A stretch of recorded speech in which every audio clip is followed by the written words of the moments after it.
Hello, আমি আরিয়ান। এখন আমি কথা বলবো তুফানের প্রথম গান লাগে উড়াধুরার টিজার নিয়ে। কেমন ছিল লাগে উড়াধুরার এই 20 সেকেন্ডের টিজারটি? এক কথায় বললে এই গানটাও যে ভালো হবে, এই গানটাও যে সবাই পছন্দ করবে, এইটা এর আগের 2-3টা ভিডিওতেও বলেছে যে গানের লিরিক্স যেরকমটা হবে, গানের মিউজিক যেরকমটা হবে, এটা সবার কাছেই ভালো লাগবে। আবার যাদের কাছে ভালো লাগবে না তাদের জন্য তো প্রীতম হাসান রয়েছে। 20 সেকেন্ডের এই টিজারে গানের যে লিরিক্সটুকু শোনা যায় যে কোন শহরের মাইয়া গো তুমি, লাগে উড়াধুরা, এই লিরিক্স প্লাস মিউজিক একটা পার্টি সং হিসেবে, একটা আইটেম গান হিসেবে একদম পারফেক্ট। এখন আবার কেউ কুল সস্তা এসে বললেন না যে ভাই লিরিক্স এরকম গান, একটা আইটেম গান বা একটা পার্টি সঙের লিরিক্স কিরকম হয়। যাই হোক, এই গানে প্রথমবারের মতন শাকিব খানের সাথে পারফর্ম করতে দেখা যাবে মিমি চক্রবর্তী, এবং এই টিজারে দেখবেন যে কয়েক সেকেন্ডের জন্য প্রীতম হাসানকেও দেখায়। আমার মনে হচ্ছে যে যখন পুরো গানটা আসবে, এই গানটা সম্ভবত 28 মে আসতে পারে, যখন পুরো ভার্সনটা আসবে এই গানে প্রীতম হাসানও সম্ভবত থাকবে, তাকে পারফর্ম করতে দেখা যাবে। এখানে শাকিব খানের যে লুক আমরা তুফানের টিজে দেখেছি বা তুফানের ফার্স্ট লুকে দেখেছি, শাকিব খানকে তুফানে এই লুকে এখন পর্যন্ত আমরা দেখিনি। এরপর যারা বলছিলেন যে মিমি চক্রবর্তীর সাথে শাকিব খানের কেমিস্ট্রিটা জমবে কি জমবে না, বা দুজনকে একসাথে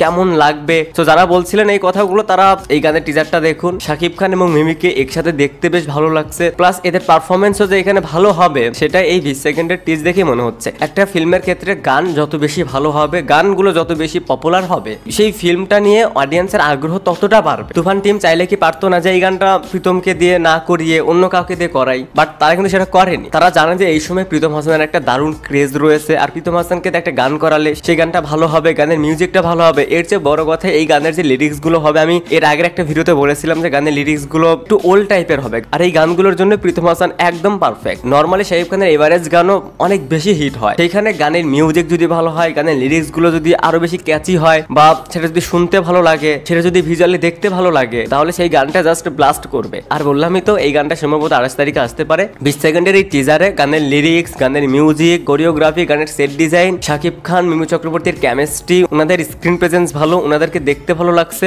সো আর কি চাই? সো এখন অপেক্ষায় থাকুন এই গানটার পুরো ভার্সনের জন্য। আমরা তো প্রথমে ভেবেছিলাম যে তুফানের প্রথম গান হবে টাইটেল ট্র্যাক, বাট তারা লাগে উড়াধুরা এটা দিয়ে শুরু করলো। তো যাই হোক, গানের এই 20 সেকেন্ডের টিজারটা বেশ ভালো ছিল। আপনাদের কাছে কেমন লেগেছে সেটা অবশ্যই কমেন্টসে জানাতে পারেন। আর আপনি যদি আমাদের চ্যানেলে নতুন হয়ে থাকেন তাহলে প্লিজ সাবস্ক্রাইব।